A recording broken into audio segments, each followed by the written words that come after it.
Wherever the name of the Creator has been praised, wherever the name of the Creator, the meadow, the mountain, the valley, the desert, the cave, the sweat lodge, these places are sacred. And we know that everywhere in the world now, these extraction companies, in their ceaseless search after the material things they think are going to fulfill their hearts, which actually you only get a little piece of ground if you're not cremated. I never have seen anybody show up and put a dump truck and dump all this money in on you. But you know, this is the spiritual illness we can get. And I got to say this, Mitaki Epi. I'm going to say this. Now I want to have you raise your hands because then I would break your anonymity. But for me, I'm an alcoholic. Yeah. But you know something that I've discovered, and that's why I wanted to say this, in this healing internally. If you're going to get any disease, the best one to get is alcoholism, drug abuse, addictions. That's the best one. You know why? The only way out is a spiritual path. Only way out is a spiritual path. So that's why I'm happy.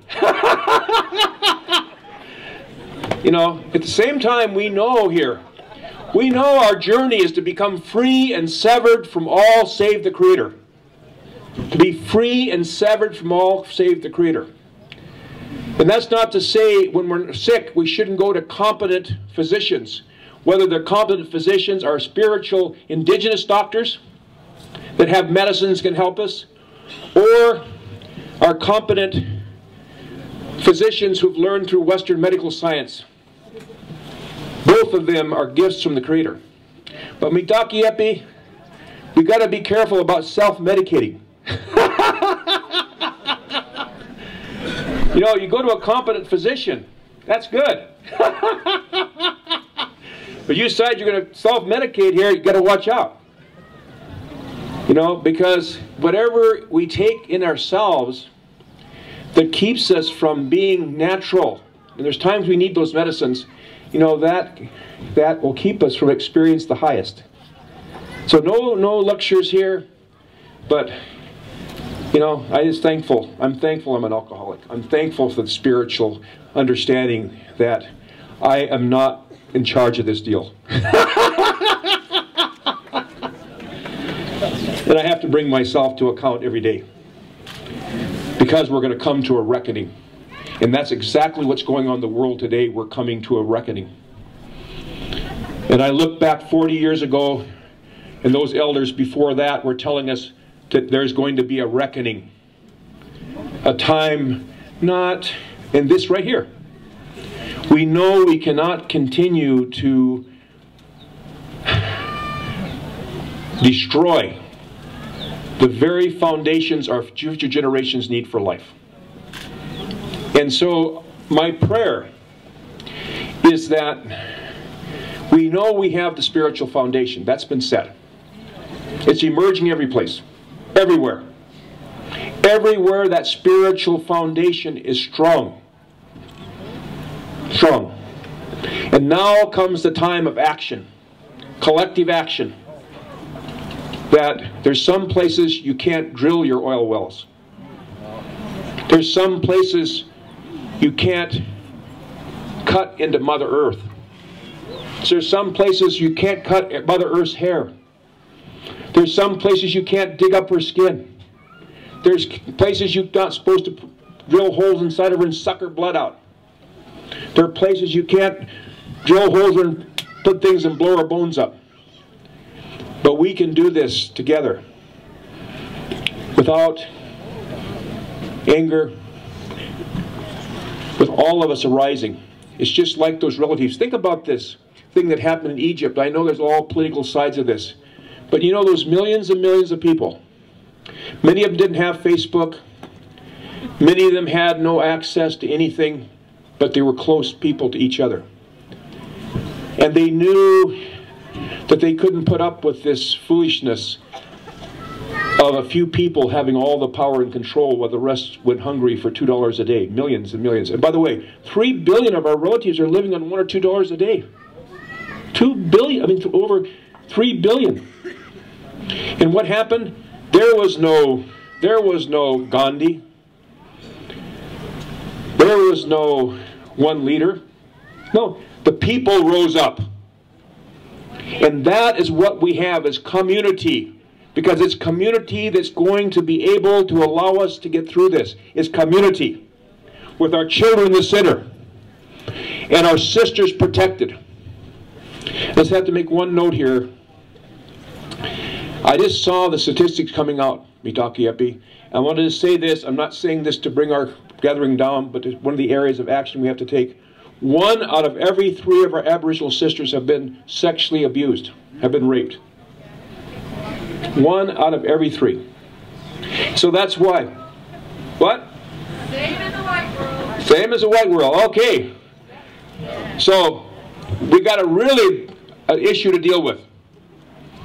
This is an issue we know that is about not just us, but I just can speak on this part. We men know the marginalization that's gone to us in these societies. We know the pain and hurt we've been through. And I know I have complete faith in the brothers that I know that we will stand up and ensure this ends. Because the eagle has 2 wings, one is man and one is woman. Until both these wings are given equal respect and honor and participation in all things, the eagle of humanity will never fly its highest. Okay, now I'm going to share this in preparation for this ceremony. And you know, I've known Lee Brown for over 40 years. And as all of us, and he's always been clear about this, you know, he's had his challenges, we all have our challenges. We're just Chasha. You know, we're just natural human beings. You know, our purpose here is to grow spiritually. Unless we have tests and difficulties and make mistakes, we can't grow spiritually. But I've known that many of you here have this ability, have this capacity, where you don't need digital technology. You just know from dreams, from visions, from just knowing and feeling these things that are happening in the world. You don't have to look outside the door. You know from the vision from within what's happening. So when we spoke on the phone, we hadn't spoken for a while. We've been really praying about this gathering, its importance. And we prayed about this weather today because the weather report 4 days ago said it would be pouring rain all day, thunder, lightning, and rain. What I shared with him, or what he shared with me, I'd kind of dreamed myself in a different way, and he'd seen and so forth. So what we want to share today is this. And I'll tell you a little story about this. Because we consulted with elders, we consulted with various people, and we know this is the time this needs to come to the circle. It's been there all the time, but very quietly in prisons. It was here last year in one of the sweats, but it's been very quiet. Some of you may know from our Dakota, Lakota people, we had one of our great leaders. His name was Tashunka Wiko, Crazy Horse. And you may know, as a young boy, he already began to show these tremendous spiritual capacities. And I want to share a story because I think it has great importance for today. Because we've got to set up a new foundation. And what happened, by the time he was 18, he already began to display these incredible gifts. And one of his uncles got jealous of him. But he greatly respected and honored the spiritual traditions of the Lakota people, and there you don't criticize your family members, especially uncles or aunties. And he kept criticizing. And he realized it was causing disunity in the camp because people could see this. He was humble. They called him, he called him curly. He had curly hair, kind of light colored hair, not very tall. And so what happened was, one day they woke up and his teepee had been taken down, the night was gone. Gone. Not a word.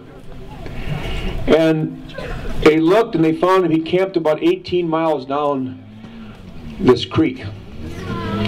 Then the uncle got tremendous, ego. We have that issue, all of us,